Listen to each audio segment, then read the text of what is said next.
मैं आप सभी के माध्यम से हरियाणा के प्रत्येक नागरिक तथा जनगणना 2027 का ये संदेश भी आप सब के माध्यम से पहुंचाना चाहता हूं। साथियों, यह केवल एक प्रशासनिक प्रक्रिया नहीं है, बल्कि हमारे विकसित हरियाणा, विकसित भारत की आधारशिला है। जनगणना के महत्व को देखते हुए देश के यशस्वी प्रधानमंत्री आदरणीय नरेंद्र मोदी जी ने हमारी जनगणना हमारा विकास की बात उन्होंने कही है। उन्होंने ये बात कही है कि हमारी जनगणना हमारा विकास यह एक संकल्प है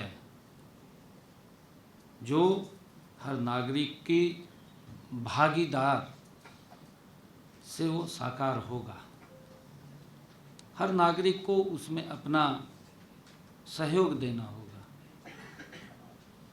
हमारे देश में जनगणना का पुराना इतिहास रहा है, हम सब जानते हैं।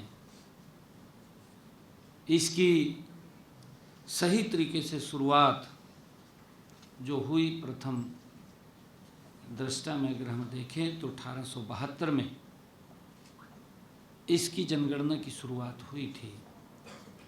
इस समय देश में स्वतंत्रता के बाद 8वीं और हरियाणा के गठन के बाद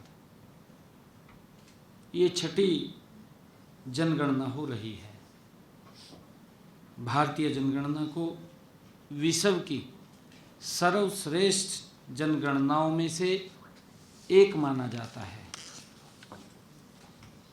हरियाणा में जनगणना का प्रथम चरण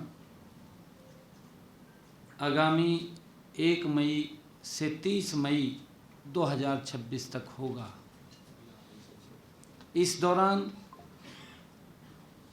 मकानों की जनगणना, जो मकानों की गणना है, वह सूचीकरण का कार्य पूरा किया जाएगा। और इससे पहले 16 अप्रैल से 30 अप्रैल तक सब गणना की सुविधा भी उपलब्ध कराई गई है। यह डिजिटल भारत की दिशा में एक महत्वपूर्ण कदम है। यह नागरिकों को स्वयं अपनी जानकारी दर्ज कराने का अधिकार और सुविधा प्रदान करता है। जनगणना वह मजबूत आधार है, हम सब जानते हैं, जिस पर हमारे देश व राज्य की विकास योजनाएं तैयार होती हैं। उसी से ही जो आदरणीय प्रधानमंत्री जी ने कहा है और उन्होंने जो नारा दिया है, हमारी जनगणना हमारा विकास, ये इसी के ऊपर आधारित है, इसी के ऊपर योजनाएं तैयार होती हैं।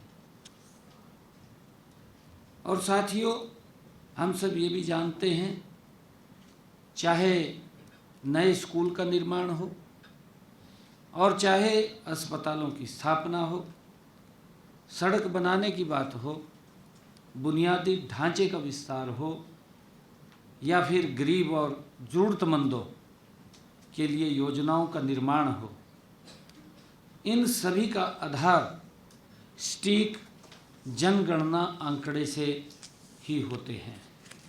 इसको हम सब, क्योंकि ये बहुत ही महत्वपूर्ण, ये जनगणना का जो प्रारंभ हो रहा है, ये बहुत ही महत्वपूर्ण विषय है। और यदि आंकड़े सटीक होंगे, हम सब ये भी जानते हैं कि यदि आंकड़े सटीक होंगे तभी योजनाएं प्रभावी होंगी, न्याय संगत होंगी। और प्रदेशवासियों को मैं ये भी कहना चाहता हूँ आप लोगों के माध्यम से कि आप अपने परिवार की इसमें सही जानकारी और सटीक जानकारी भरें। सही जानकारी से ही प्रदेश की विकास की गति बनेगी।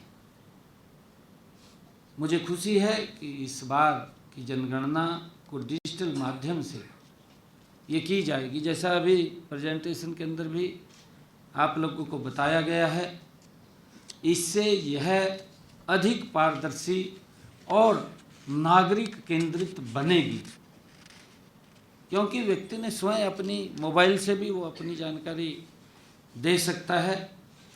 सब गणना की सुविधा के माध्यम से नागरिकों को अपने मोबाइल,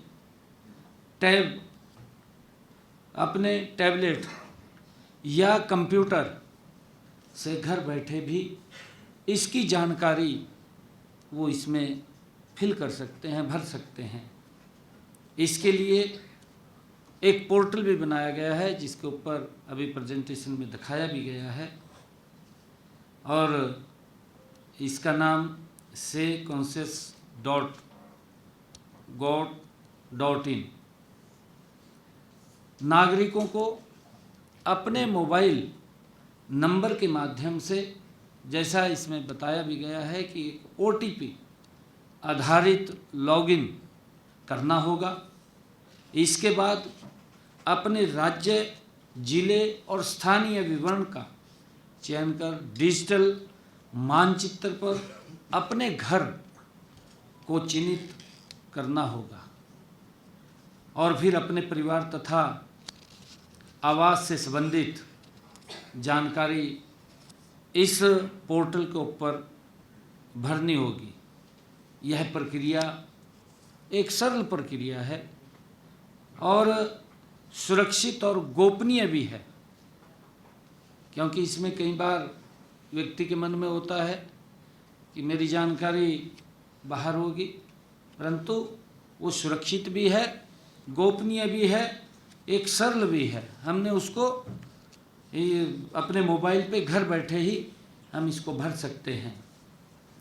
साथियों, जैसे कि आपने अभी देखा भी है, क्योंकि मैंने भी स्वयं इस प्रक्रिया में भाग लेते हुए सब गणना की है, मैंने स्वयं उसको भरा है, भर करके उसको मैंने सबमिट किया है। मैं ये पूरे विश्वास के साथ आप लोगों के बीच में कह सकता हूँ कि यह बेहद सहज, समय की बचत करने वाली ये प्रक्रिया है, क्योंकि आजकल डिजिटल का ज़माना है। डिजिटल के माध्यम से हम गति से भी काम कर सकते हैं, पारदर्शिता से भी कर सकते हैं, और पूरी जानकारी, सटीक जानकारी हम घर बैठे ही दे सकते हैं।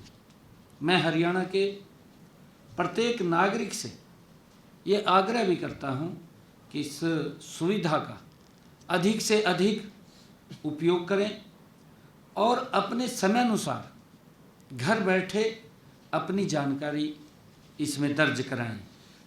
मैं यह भी कहना चाहूँगा कि जनगणना के दौरान एकत्रित की गई सभी जानकारी पूरी तरह गोपनीय होती है। इसका उपयोग केवल सांख्यिकी उद्देश्यों के लिए किया जाता है और इसे किसी भी व्यक्ति, संस्था, एजेंसी के साथ साझा नहीं किया जा सकता, ये भी मैं बताना चाहूँगा। नागरिकों की निजता और विश्वास हमारे लिए सर्वोच्च प्राथमिकता है। हमारी सरकार की ये सर्वोच्च प्राथमिकता है और सरकार इसके संरक्षण के लिए पूरी प्रतिबद्ध है।